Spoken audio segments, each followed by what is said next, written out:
Auto sector में ये नया निवेश करना चाहते हैं।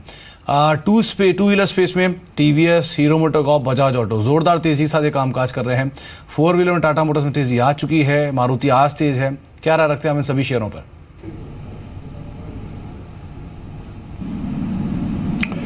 देखिए, अगर टू व्हीलर्स में नया निवेश करना चाहते हो तो मैं समझता हूँ कि बजाज ऑटो एक बेहतर विकल्प साबित हो सकता है, क्योंकि अगर आप देखें तो वैल्यूएशन के लिहाज से दूसरों के बनिस्पत अभी भी थोड़े से ठीक ठाक वैल्यूएशन है। दूसरे इनके न्यू लॉन्चेस जो हैं वो वेल टेकन हैं। जो थोड़ी बहुत दिक्कतें हैं वो एक्सपोर्ट मार्केट की तरफ से आ रही है, बट मुझे लगता है वो वक्ती तौर पर है। तो इस वजह से अगर लंबी अवधि का नज़रिया हो टू व्हीलर स्पेस में बजाज ऑटो एक बेहतर चॉइस साबित हो सकता है। जहाँ तक 4 व्हीलर्स की बात है, Maruti would be the first choice, क्योंकि जिस तरीके से प्रोडक्ट्स हैं और जिस तरह से मार्केट में चल रहा है, मुझे लगता है मारुति यहाँ से भी एक अच्छा रनअप दे सकता है, बावजूद इसके कि पिछले दिनों बहुत अच्छा रनअप हुआ है। सेकंड में अगर चॉइस रखनी हो तो मैं समझता हूँ अगर लंबी अवधि का नज़रिया हो 2 साल तक का, तो फोर्स मोटर एक कंपनी है जहाँ पर कि आप खरीदारी कर सकते हैं। तिमाही दर तिमाही नंबर्स बेहतर आते जा रहे हैं और हमें लगता है कि यहाँ से भी बहुत अच्छी उम्मीद की जा सकती है। जी चलिए, ऑटो स्पेस से दोनों ही 2 व्हीलर्स और 4 व्हीलर स्पेस में से आपको चॉइसेस राजेश की तरफ से कर लें।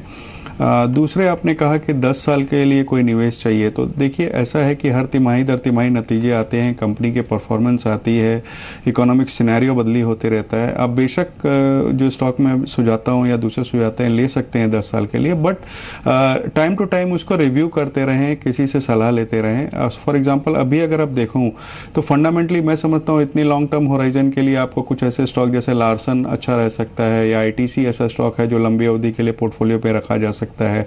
इवन बैंकिंग साइड में आप देखें तो एसबीआई एक अच्छी विकल्प साबित हो सकता है, रिलायंस एक अच्छा विकल्प साबित हो सकता है। तो ये सब ऐसे स्टॉक हैं जो लंबी अवधि के लिए पोर्टफोलियो पे रखे जा सकते हैं, लेकिन फिर भी मैं ये चेतावनी देना चाहूँगा कि आप समय समय पर अपनी समीक्षा जरूर करते रहें। जी चलिए, दोनों ही सवालों का जवाब आपको मिल गया है।